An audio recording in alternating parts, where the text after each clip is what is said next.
Milton again. Wanted to start basically the first video in my Blades of Khaine series.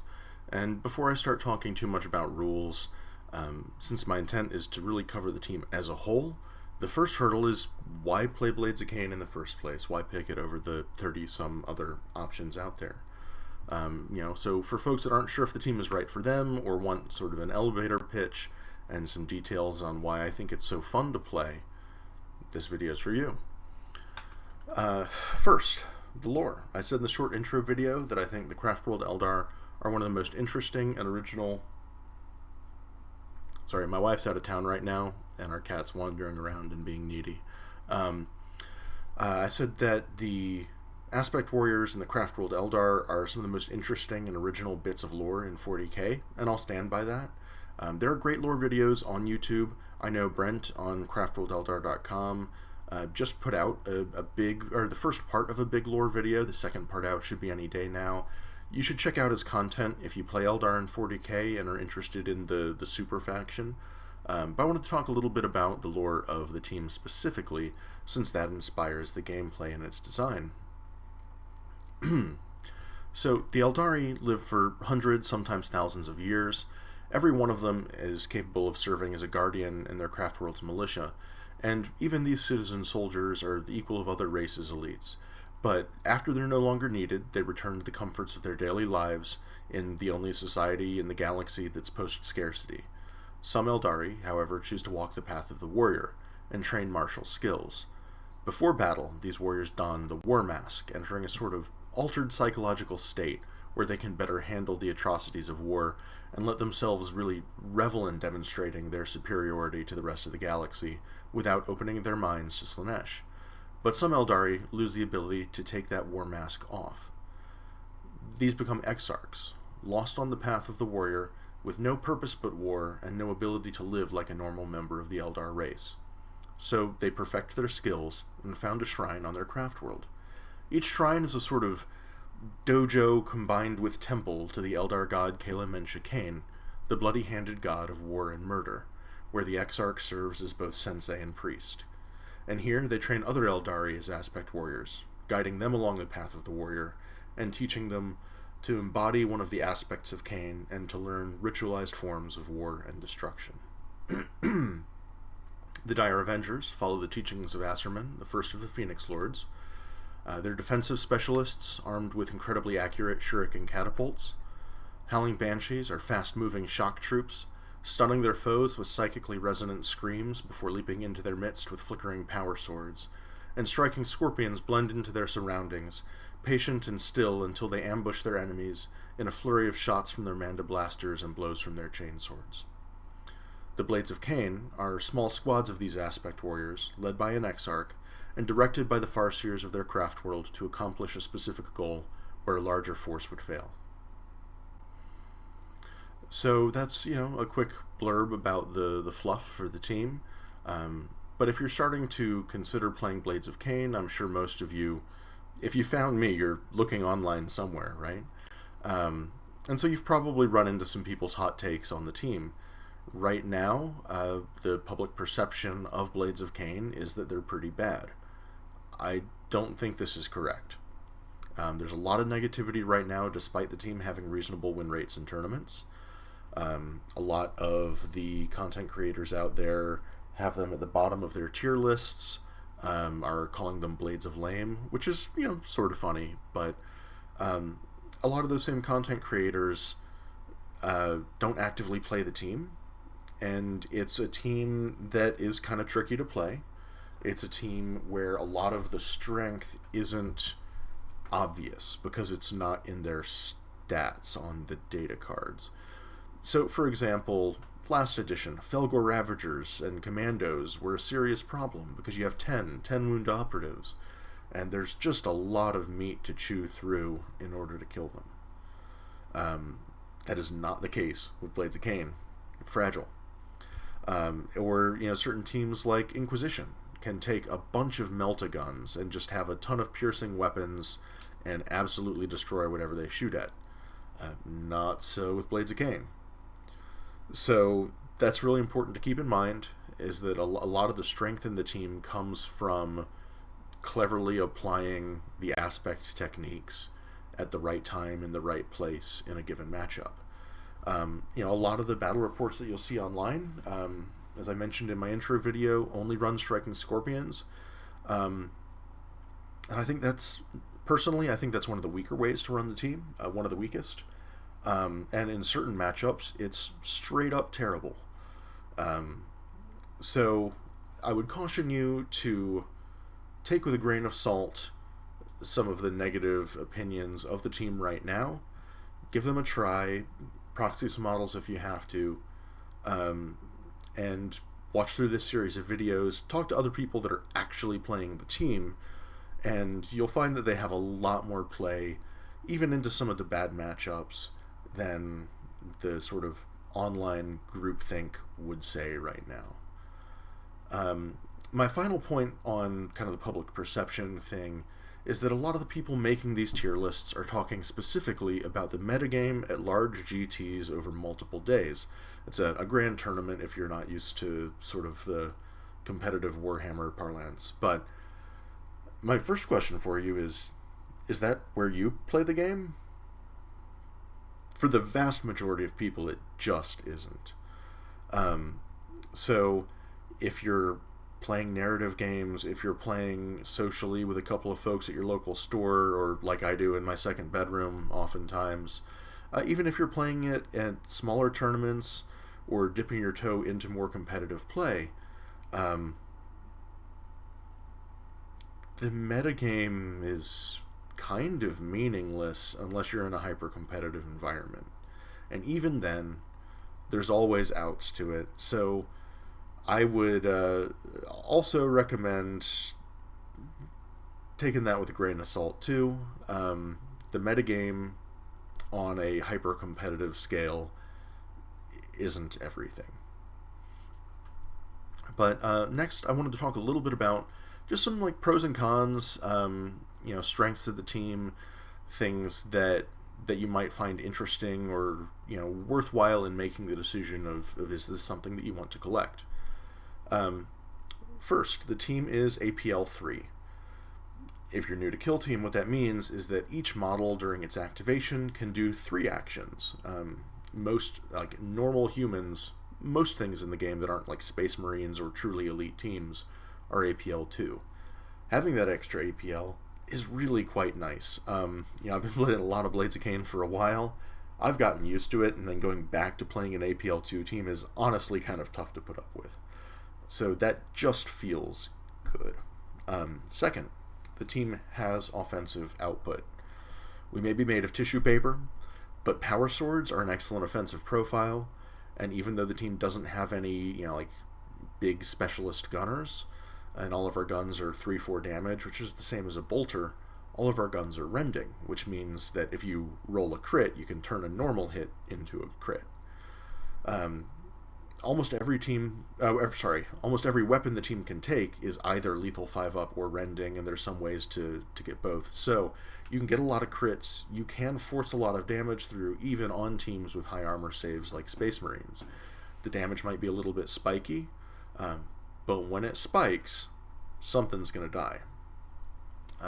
Next, the team is fast. One of the changes going into the new edition is that they bumped all of the elves up to a base movement of 7 inches. And having 1 inch higher movement, okay, well, there's Zap. Having 1 inch higher movement than things like Space Marines or a base human might not seem like a big deal, but this is a game where you can pre-measure, so you have perfect knowledge about distance. So it actually does make a huge difference in whether or not you're in engagement range to do things like charge. You will generally have a higher threat range than most of your opponents. The team also has a ploy where you can swap models' positions at the start of a turn. There's multiple aspect techniques that either give you extra movement that breaks some of the base rules of the game, or allows you to ignore vertical distance for climbing and dropping. This is a very maneuverable team, and it feels really good, especially As you get later into games where there's not as many pieces on the board, a lot of the times it's just a struggle to figure out how you can get to objectives to try and score them. Having that extra APL, having that extra movement, it really makes a huge difference in being able to pull out clutch plays late in the game. Melee. It's a melee team for the most part, and melee is fun. If you're new to Kill Team, you may not be used to how combat works. And yes, it is risky, but damn is it satisfying. And in Kill Team, you don't roll armor saves for melee. You just trade hits back and forth, attacking or blocking. So, we may struggle to kill highly armored things with our shooting, but power swords don't care. And then finally, one of the things that I really enjoy about this team, most Eldar players feel a deep psychological need to try and show that they're more clever than their opponents. I'll admit, I'm one of them. And if that gets you going, I think you'll enjoy this team. The aspect techniques let you do a number of things that other teams just can't really do, and you can do it in a really flexible way. Instead of having specialist models where, a lot of the rules on the team are on the data card for a specific guy, we can choose where we want to apply our rules. It gives a lot of flexibility in figuring out how to approach a situation in a game that goes wrong. And there's usually some sort of tool to try and dig yourself out. It might not be easy. It might be the sort of thing where you've got to roll a little bit hot. But there's usually some sort of out to most situations. Now let's talk a little bit about the cons. First, the team is squishy, like I said earlier. It's 8 models with 8 wounds each and a 4-up save. That's the same defensive profile as something like Hazarkin, but with 2 fewer models. So you have to get pretty good at positioning with the team, because if you're in a position where your opponent can attack you, they will, and you will probably lose models that you can't afford to lose. So in that way, it is kind of a tough team to play, because any losses you take really do hurt. And you can't afford to screw that up too many times. Second, there are no piercing weapons. That's a little bit different in the new edition, because you can now take crack grenades as an equipment option, and they are definitely useful in a number of matchups, but not a single one of our operatives has a piercing ranged attack otherwise. The only thing with a range longer than an 8-inch pistol are the Dire Avengers. So this really is a melee team with a bit of ranged support and no special weapons to solve problems for you. There's usually a way to solve those problems, but it's definitely not as straightforward as running up into a Space Marine's face with a Meltagun. We've got to get a little bit more creative. And sort of related to that, this team can struggle into Space Marines, or any team that has a lot of shotguns or other ranged weapons that just deal 4 damage with a normal hit. We are vulnerable to stat checks. That's just something that you've got to learn to deal with. There are some tough matchups with this team. Again, I think that they're all winnable, even if they're not easy. And you may be in a situation where you need to spike some damage rolls at the right time to win them. But we do have some tools to allow us to do that. So that's worth keeping in mind. The biggest con, however, and one that I know has kept a number of people from playing this team, is that it is an annoying team to collect. You simply cannot get all of the options that you want out of one box, and that sort of transitions into my next topic here, which is how to actually collect the team. Alright, sorry, I had to cut and start over again because the cat is being a tiny menace. So, collecting the team. Blades of Khaine is made up of 3 different types of aspect warriors: Striking Scorpions, Howling Banshees, and Dire Avengers. When the team's rules originally released, it was released with new sculpts of Striking Scorpions, but the other 2 aspects are all out of different boxes which are sold separately. And if you wanted to have multiple options for Exarch weapon loadouts, which I do recommend for competitive play, or to be able to field a single aspect kill team, so all Howling Banshees, all Striking Scorpions, or all Dire Avengers, which I also recommend being able to do. That means that you would need a box of Striking Scorpions, since they're sold in a box of 10, 2 boxes of Dire Avengers, and 2 boxes of Howling Banshees. You can certainly do that, but there are a couple of other good options to put together the team on a budget. I already had a lot of the Aspect Warrior sculpts coming in because I play Eldar in 40k, but a lot of folks don't. I know this has been a barrier to a number of people that wanted to play the team, and I don't want anyone to feel like they just can't play Blades of Khaine because it's expensive as a couple other kill teams combined if you really want all the options. So first, if your local store, gaming scene, or club don't mind 3D printed models or alternate sculpts, there are some really cool alternate sculpts out there. My personal favorites are from ArtLW, but if you or a friend have a 3D printer, or just go on Etsy and look up Space Elves, that can get you sorted real quick. 2. Look on eBay, Bartertown, or at local mini swaps for Eldar lots. Most of them have some of the models, and even if they're the older sculpts, the equipment is all the same. It has been since the early 90s. So you would just need to make sure that you get them on the right base size. And I mean, I have old Eldar models. You can buy a pack of 128mm bases on Amazon for a handful of dollars, and swap bases out. So it's super cheap and easy, super achievable. So looking for older Eldar lots can be a really cost-effective way to get official models and get into the game, even if some of them, like the really old Striking Scorpions, do look a little bit wonky. Yeah, you too can easily play Kill Team with your pewter Aspect Warriors from 1992. I did for a while. 3rd, you can get 2 boxes of Eldar Guardians. With a bit of kit bashing, and maybe raiding a local Eldar player's bit box, and painting things up distinctively, you can easily make the models for this kill team out of the Eldar Guardian box, because the base body is more or less the same, and they come with the pieces for Storm Guardians and Guardian Defenders. So the Guardian Defenders have Shuriken Catapults, which is what the Dire Avengers use, and the Storm Guardians have a combination of Eldari Blades, Power Swords, and Chain Swords, which is what the Striking Scorpions and Howling Banshees use.